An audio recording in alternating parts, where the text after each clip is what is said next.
మాజీ CM YCP అధినేత జగన్ విజయవాడ వచ్చి బురదలో తిరిగి ఉంటే చేసిన పాపాలు కొంతైనా పోయేవని, కానీ బెంగళూరులో కూర్చొని తమపై బురద జల్లుతున్నారని ఏపీ ముఖ్యమంత్రి చంద్రబాబు ఆగ్రహం వ్యక్తం చేశారు.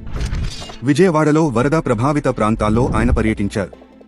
ఈ సందర్భంగా మాట్లాడుతూ, భారీ వరదల నేపథ్యంలో ప్రజల కష్టాలను, ఇబ్బందులను తీర్చడానికి సర్వశక్తులు ఒడ్డుతున్నామన్నారు.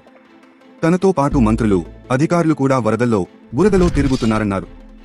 వరదలు ప్రారంభమైనప్పటి నుంచి ప్రజలు పడుతున్న బాధలు చెప్పలేనివని ఆవేదన వ్యక్తం చేశారు. బుడమేరుకు గండ్లు పడితే గత పాలకులు పట్టించుకోలేదని విమర్శించారు. పైగా బుడమేరు ప్రాంతాన్ని కబ్జా చేశారని ధ్వజమెత్తారు. ఇది పెద్ద సవాల్ అని, దీనిని అధిగమించుకుంటూ ముందుకు సాగుతున్నామన్నారు. వరదల్లో నష్టపోయిన వారిని అన్ని విధాలుగా ఆదుకుంటామని హామీ ఇచ్చారు. వారికి ఆదాయం వచ్చే మార్గాలను చూపిస్తామన్నారు. గత వైసీపీ ప్రభుత్వం 10.5 లక్షల కోట్ల రూపాయల అప్పు చేసి వెళ్లిందని చంద్రబాబు అన్నారు.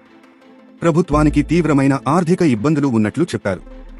లక్షల కోట్ల అప్పులు చేసి జగన్ గద్దె దిగిపోయారని, ఇప్పుడు కనీసం ఇక్కడకు వచ్చి ప్రజల సమస్యలు తెలుసుకున్నా ఆయన పాపాలు కొంత పోయేవన్నారు.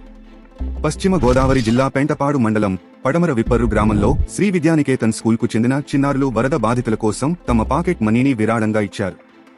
దీనికి సంబంధించి చంద్రబాబు ఎక్స్ వేదికగా ట్వీట్ చేశారు. చిన్నారులు అసాధారణ కరుణను ప్రదర్శించారు. మొత్తం 31 రూపాయలు వేలను సేకరించి అందించడం నిజంగా చాలా గ్రేట్.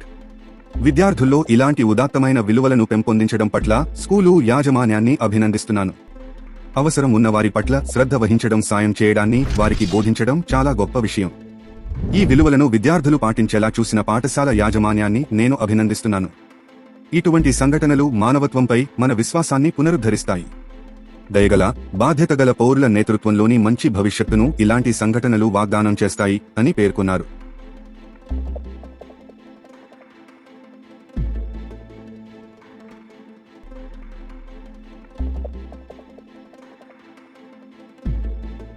తాజా సమాచారం కోసం లైక్ చేయండి, సబ్స్క్రైబ్ చేయండి, నోటిఫికేషన్ల కోసం గంట సింబల్ ఆన్ చేసి పెట్టండి.